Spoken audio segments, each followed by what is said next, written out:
Bwana, natumai unaelewa nini ambacho kinaendelea katika dunia hivi karibuni. Dunia sasa hivi inaomboleza. Dunia sasa hivi inapitia wakati mgumu sana. Nikisema dunia inapitia wakati mgumu sana, ninamaanisha kwamba ni vita iliyopo kati ya Israeli pamoja na Iran. Watu wengi hawajaweza kutambua kwamba hii vita chanzo chake kikuu hasa ni nini. Ila kwa leo nitaweza kuzungumzia chanzo cha hii vita ili uweze kuitambua na wewe mwanafamilia. Hapo awali bwana, kulikuwa na makubaliano kabla ya vita ya pili ya dunia kuisha kwamba hakutakuwa na nchi ambayo itaweza kutengeneza mabomu ya nyuklia. Marekani ambaye ndo tuseme giant, tuseme ndo mkubwa wa dunia hii. Sasa wakati Marekani nia yake ni kutawala, akawa anafanya research. Napataje hizi silaha za kutawala dunia? Na silaha zenyewe za kutawala dunia ni nyuklia. Unaona hicho kitu? Ikumbukwe hapo awali Marekani huyu alishawahi kumpiga Japan. Katika kipindi hicho ambapo alipiga katika miji ya Nagasaki, lakini pia maeneo ya Hiroshima alimpiga Japan. Mpaka leo hii madhara yaliyopo pale Japan ni makubwa sana. Watoto wanazaliwa virema kila kuchapo.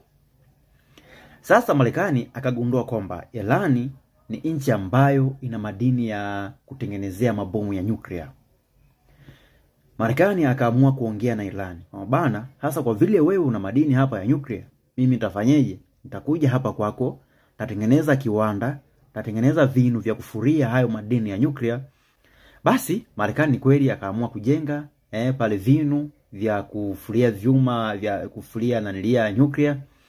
Akatengeneza, miaka ikaenda, akamaliza. Sasa Marekani hapo akataka afanyeje? Afikie yale mashimo aliyetengenezea zile silaha. Shida ikaja kwa upande wa Iran. Bwana, wewe umetengeneza nyuklia, umetengeneza mabomu kupitia nchi yangu.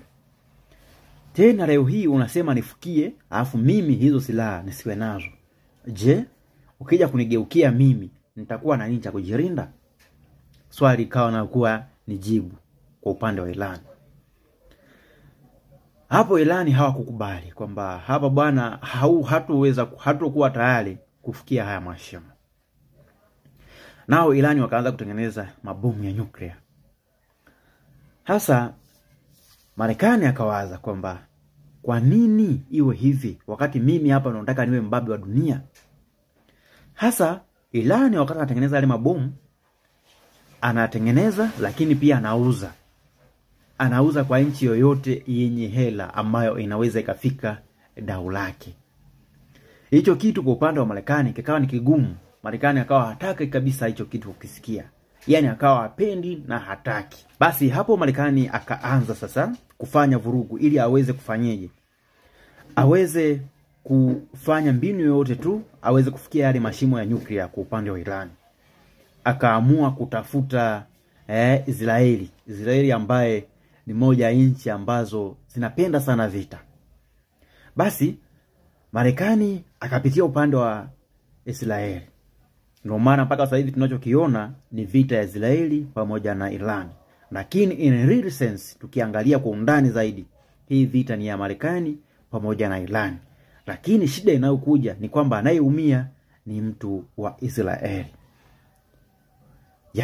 Na amini mpaka hapo kufikia mdau ushaelewa nini ambacho kinaendelea kwa upande wa Mashariki ya Kati, ambapo ni vita kali kweli kweli ambayo ni inamhusisha Muisraeli lakini pia inamhusisha Muirani. Shida ni kubwa ni iliyopo ni mabomu ya nyuklia ambayo anatengeneza Iran.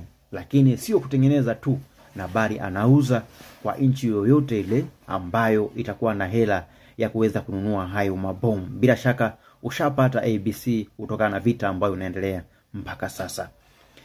Usisahau kunifuatilia katika mtandao ya jamii, TikTok, Facebook, Instagram, lakini pia YouTube napatikana kwa majina ya LB Media. Mpaka wakati mwingine, bye bye.